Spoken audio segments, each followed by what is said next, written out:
Hey,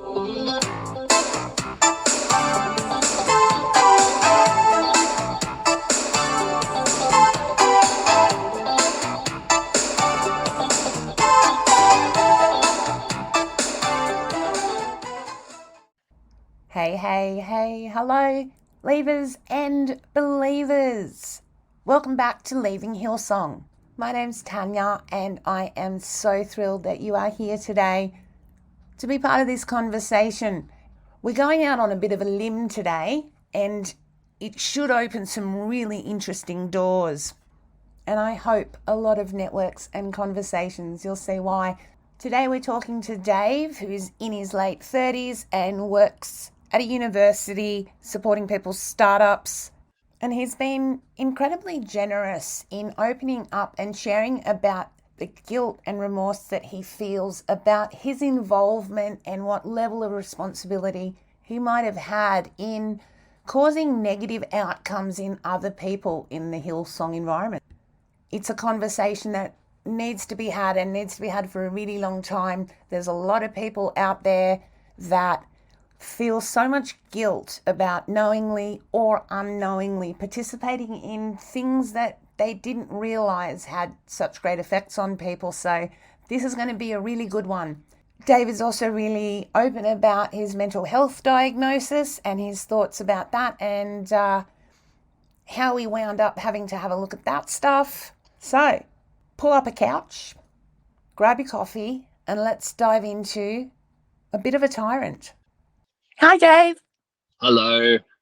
How are you going? I am very good today. Thank you so much. It's a bonus public holiday. I'm feeling good. Yourself?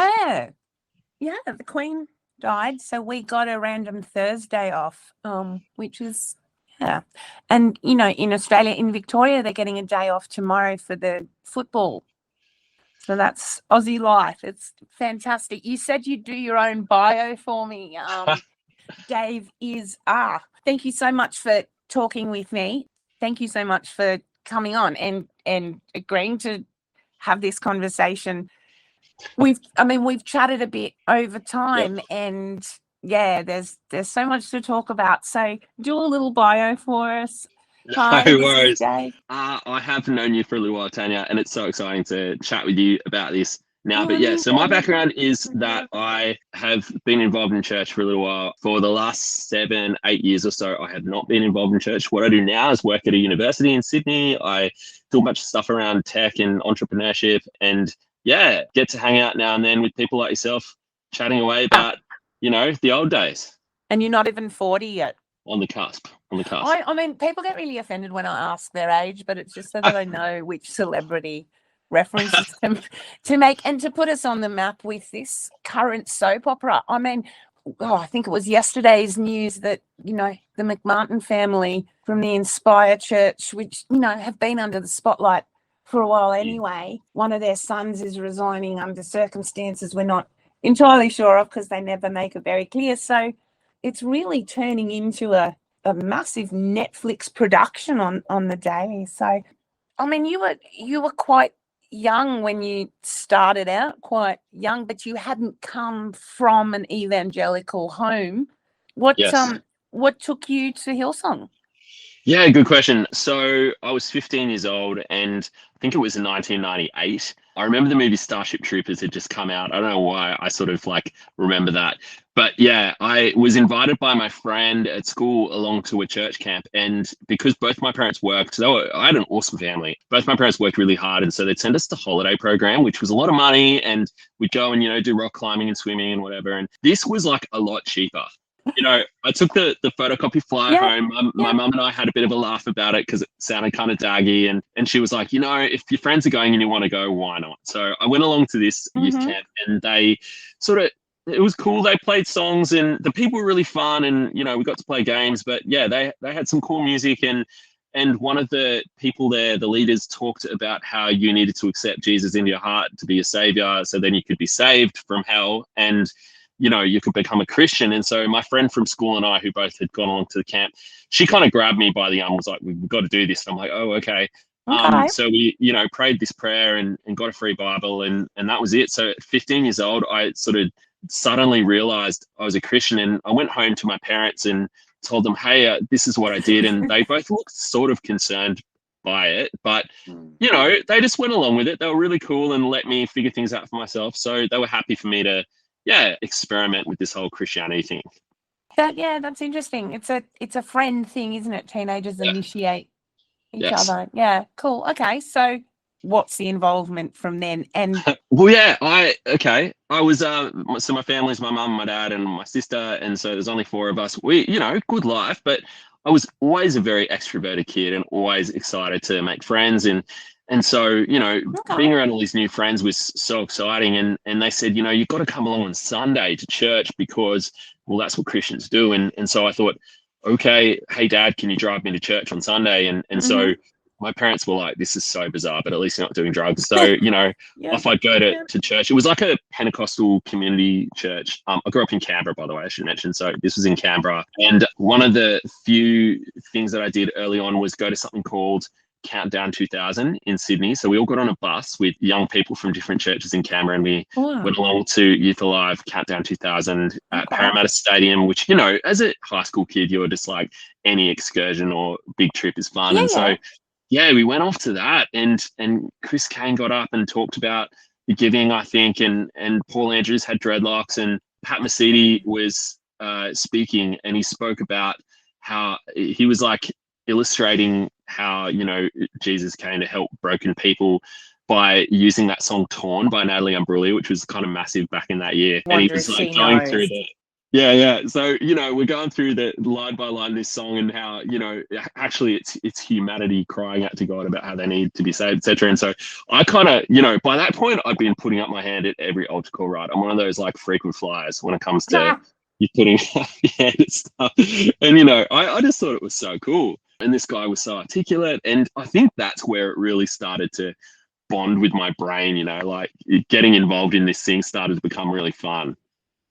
Why wouldn't it be fun? And it's interesting, isn't it? Because it is like clean, sober fun. So people are going to not necessarily drop out of the circle as quickly. Do you think there's more like ability or something in that? Well, also, I've got to tell you that, life in the 90s in Australia as a teenager, that sounds wild to say, was so different, right? I've got brown skin, my mum's Chilean, and my dad is Dutch, and I felt like an outsider for a long time. And so me being in a school with mostly white kids, and it was cool, it was fine, but it felt this sense of belonging that you get when you go along to a super charismatic and kind of excitable church, when you suddenly feel like, one of the taglines at Hillsong is welcome home. I felt like welcome home was such the ethos there, and I thought like, this is better than my friends at school, this is better than my family, this is better than kind of what I'm used to, this is kind of my new family, right? And so I threw myself into it. Because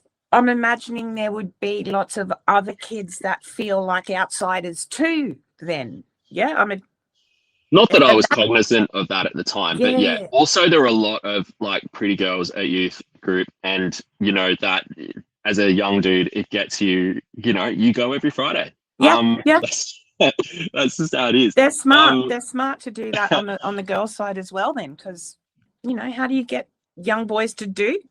Like, how do you get them to go somewhere apart from sport? Or it makes perfect sense. But it was cool. It was it was a lot of fun, and I met great people, friends that I even have now. We just went on a holiday with friends that I made back then when I was a teenager, and we're still friends now. And so there were a lot of positives, I would say. But I think one of the things that was interesting was that is where I became aware, like as a sort of late teen finishing school, became aware that I just had two sides to me, which, on one side, I was the really happy, outgoing, fun, sort of wanting to be a leader one day kind of kid at church. And then the other side to me was sitting there, listening to what people were saying, watching what was happening, and realizing this seems incongruent with what I've been brought up to believe. Early on. Yes. And so I consciously pushed that down. They must be able to see ambition as well, loyalty, ambition. You had a lot going for you, extroverted. I guess so. Yeah. And I just really, really did love it. I'm one of those people, who get super energized when you're around Yes. others. And so, I'm a morning person. I'm loud. I like to be around people. And so I think Perfect. that kind of person fits so well in that atmosphere. Yeah. I mean, the system definitely rewards certain personalities, and then because that's an easy path. Yeah. So, would have taken a bit to kind of move away. But so the doubts were early. All right, but you became a leader pretty early, and you Yes. broke up with your girlfriend at school. And Yeah, I had this high school girlfriend in year 9 when I started going to church, and she was lovely. She started coming along to church after a little while as well. But a leader at church, told me, she sort of said, "Hey, you've got to break up with that girl. It's not like a holy relationship. She doesn't believe in God either." So, and I was just brand new with all of that stuff, so I didn't know any better. And so yeah, we sort of broke things off. She didn't, she was obviously upset by that, and I just in my head was like, I know this is weird and it doesn't seem right, but I'm just going to follow the advice I was given because these people know better than I do, and the Bible is the true word of God. And it happened back at Hills Christian Life Centre a couple of times, and people were absolutely devastated, but everybody knew it was the right thing because, I mean, the pastors had said it. It's, you guys need to break up. It's wrong. So everyone had to live with the consequences. yeah, and to hear it that they're doing it almost casually with people, it's incredible. yeah. I mean, this is a long, long time ago, but I guess this is what we know now as the whole purity culture movement, right? Like, I think people were scaring us into, we weren't really supposed to go in cars with girls by ourselves or do anything remotely kind of dodgy seeming. So, things like that. And I'm super into music. I'm a music guy, and I had collected lots of CDs by then because, back in the day, we didn't have iPods and iPhones, whatever. They had CDs, and so I'd, spent all my pocket money on CDs. And I remember this one pastor at church was like, "Hey, if you really love God and if you really wanted to, pursue Him, you would get rid of all of these CDs and maybe sell them and put money in the offering or something." And so I was like, "Oh, all right." And so I did that. I took them to the, secondhand CD shop and got money for all of my albums. And I remember those. It was things like that my parents would sort of look at and go, "Can we just hold on? Can you explain what's going on here? I don't really compute. You're selling all these CDs and you're putting money in the offering." I remember this one time, my mum got very upset with me because we had an altar call. I think it was for an offering of some kind, like a miracle offering at youth group, and I didn't have any money, so I put my mobile phone in the offering bucket. And of course I got it back, but my mum was not pumped. She was kind of like, you need to stop being so emotional about all of this stuff, and I'm sure everything will be okay if you don't put money in the offering this week, or whatever. And how do you react to that? I mean, it's this push-pull thing from both sides. I was growing up having a teenage phase. Like most people just go partying and get drunk and, whatever. But my teenage angst phase was going to church, which was super weird for my parents. But anyway, I feel bad for them. But anyway, yeah, I sort of put them through hell in a different way, I guess. I mean, rebellion is rebellion. I mean, they didn't come to blows or anything. They didn't, give you ultimatums or anything like that. No, they're super supportive people. Okay. So yeah, so it was totally it was cool. just strange, but we'll go with it. Yeah, my parents even paid for Bible college. They were just so happy that I'd found something I was passionate about doing, and so yeah, it wasn't very much money back then, I guess, compared to probably what uni costed now, but they really, really believed in me and wanted me to follow my passion. So that was cool. All right. So, at what point do you then become a leader and you're doing leadership and doing the thing? And okay. I was kind of from as soon as I could work was working part-time jobs. I just like getting busy and doing things. And I think that's part of my personality is doing way too much all the time, still even now. So I was working away and realized I wanted to go to Bible college. By that point, I had become a youth leader. And was enjoying myself. So I had a connect group of young people and sort of try my best to be a good influence and positive. And anyway, went along to Bible college at Hills. I'd been to a few Hillsong conferences. I understood sort of what was going on there, and it seemed really inspiring. So I went along to Hills Bible College. Did you move? You moved moved up to Sydney, got a job again at the local Castle Hill shopping mall selling jeans, transplanted my life almost exactly the same. Yeah, it was a good time. And then, started volunteering at HYS, Hillsong Youth Services, no, Hills District Youth Services it was back Mm-hmm.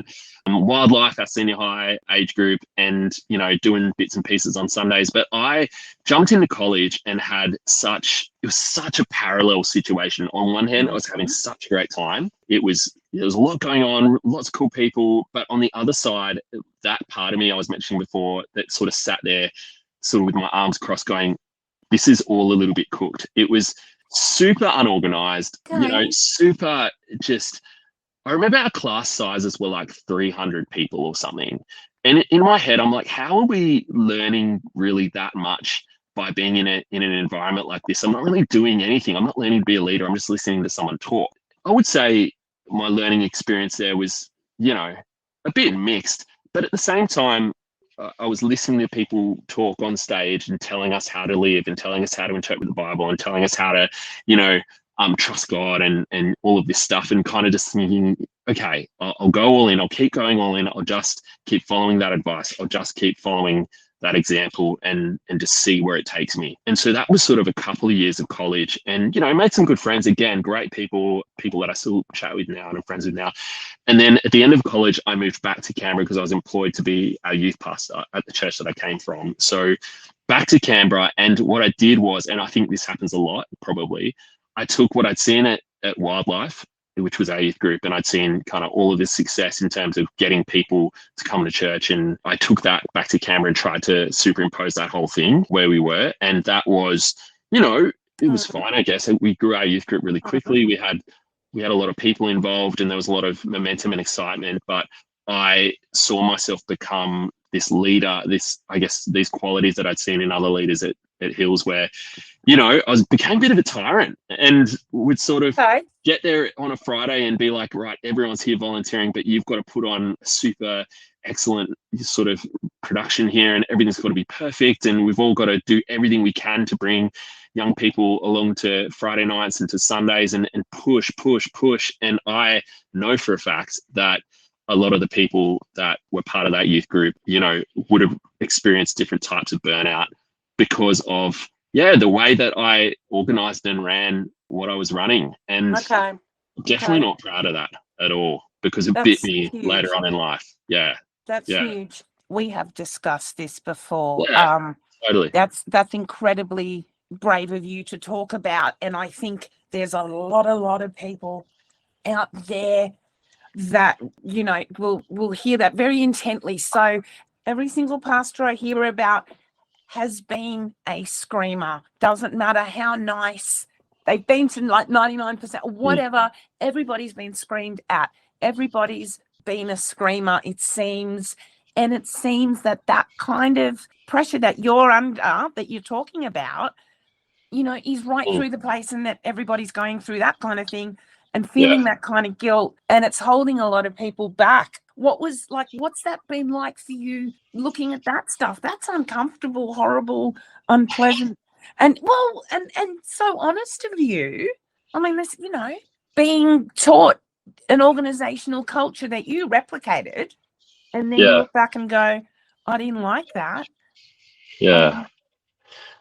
Where do I start? I mean, I could give you so many examples of what I mean by that, but I very firmly believe, and I think my wife now often says to me, which I really appreciate, she's like, you know, you seem to take responsibility for a lot of this stuff, which I'm very proud of, and I love hearing that. I don't necessarily agree with her, but I sort of think you've just got to face facts sometimes, and I think with the system and with kind of the model of church that we are used to, like you and I are used to because we've been there, we see this incredible vision in front of us, and we see what's possible and the inspiration and the excitement, and you're just like, guys, we've all just got to mobilize and we've got to get there together, and you know, we're doing something that's never been done, so we've got to do things that have never been done to get there. You get so wrapped up, right? And to the point where suddenly you look back and go, I haven't hung out with my parents in half a year, or I haven't even seen my close friends that are outside of church in years.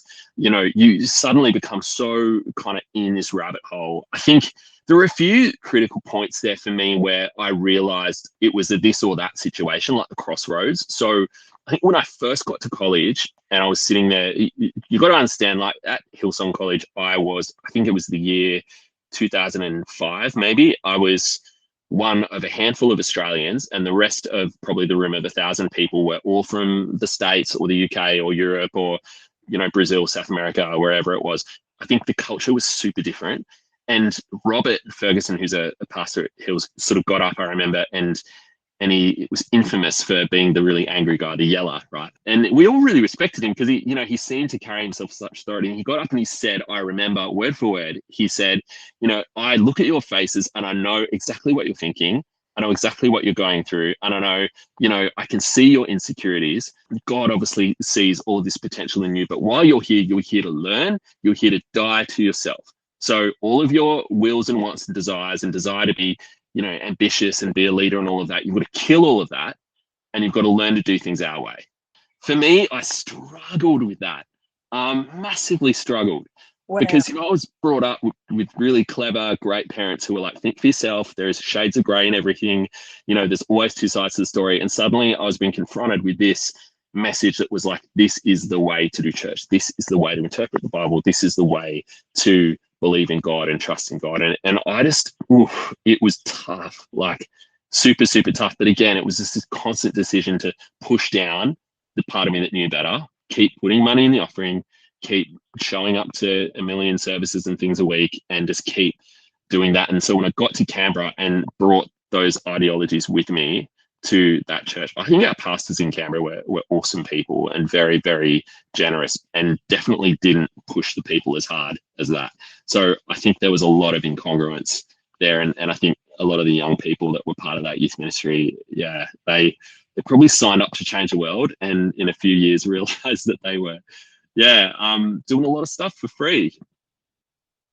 After a few years of that, and that was, it was a really cool experience, learnt a lot, did a lot of cool things, and at the same time, I think did a little bit of damage there. And I had sort of had a few conversations with some people overseas in a church in Hong Kong, and they had asked me to consider going over there for a job. And I thought that was really cool. And the little excited part of me deep inside that was just like, yeah, Dave, go move to Hong Kong. How cool is that? I thought, well, that must be God saying that that's the right thing to do. So I sort of organized my life to do that. And then the trail went a little bit cold with them. They stopped kind of chatting to me, and I'd at this point gone over there, had I guess you could say, an interview and met with their team and whatever. And then afterwards it just went cold, and it didn't actually result in anything. And so I sort of had wound up my position as a youth pastor and was kind of like, now I've got nothing to do, so I'll just go back to Sydney, where I know, to Hills again, and kind of be part of the youth group and go get my old job at the jean shop again and hang out there.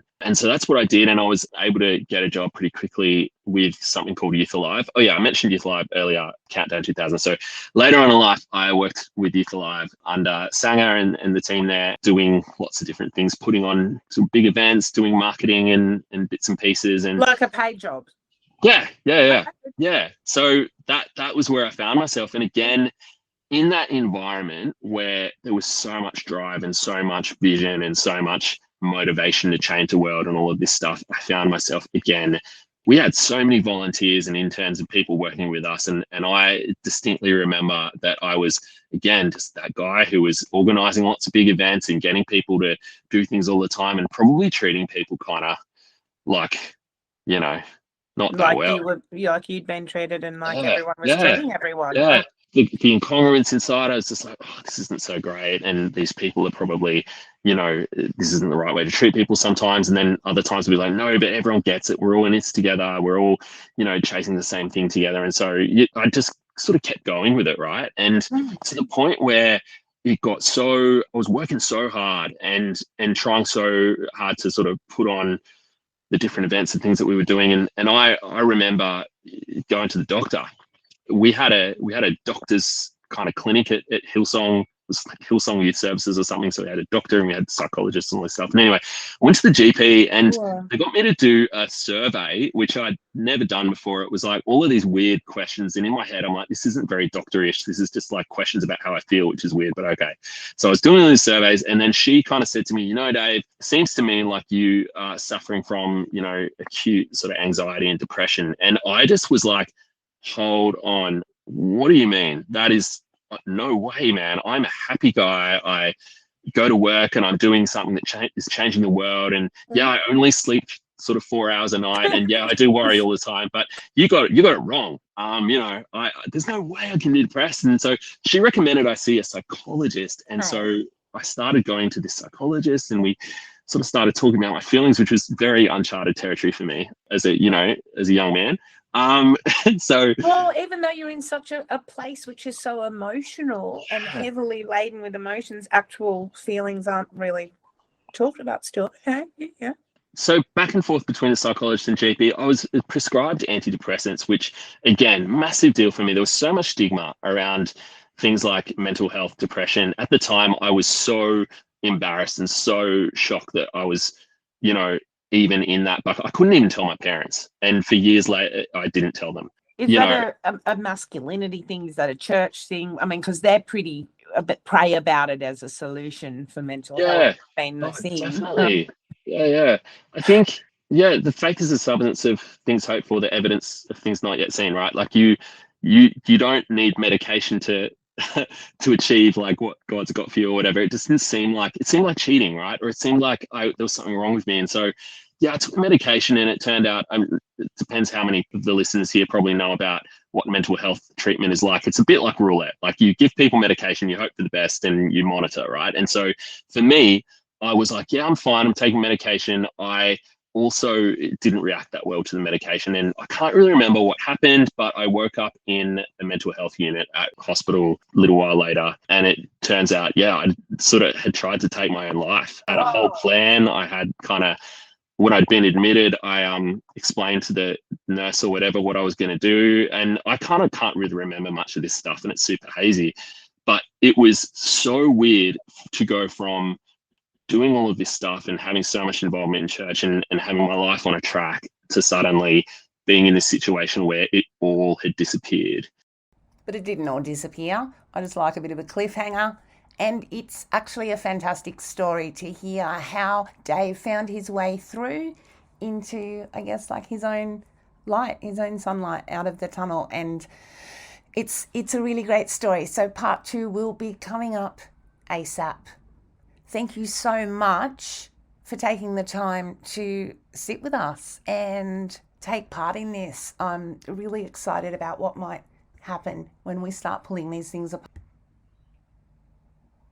If you like what you just heard, please consider subscribing, liking, sharing with someone who this might benefit.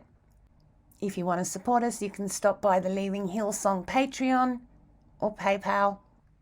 Part 2 is just about ready to go, but I am going to go for a catch-up with one of those Hillsong accountability scoundrels. Scheme some of those righteous schemes before they leave town. Please keep sending your feedback, your messages, content ideas, anything you want to share, just send it on. Please keep being kind to each other, and please be kind to yourselves. Keep leaving Hillsong, and we'll talk soon. Bye.